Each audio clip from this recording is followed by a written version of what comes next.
शेर के इस्तेमाल के लिए वाकई शेर आ गया है।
और हम अपनी आंखों से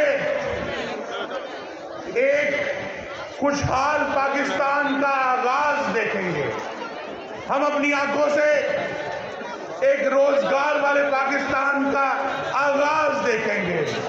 हम अपनी आंखों से देखेंगे और कानों से सुनेंगे कि इंशाअल्लाह वो पाकिस्तान है जो सब सूबों के लिए, जो सब जबानों के लिए, जो सब सकाफतों के लिए, जो सब मज़ाहिब के लिए है, जो खवातीन के लिए है, जो अक़लियतों के लिए है। और ये पूरा पाकिस्तान जो आज यहाँ मिलकर मीनार पाकिस्तान में इकट्ठा है, फिर कह रहा है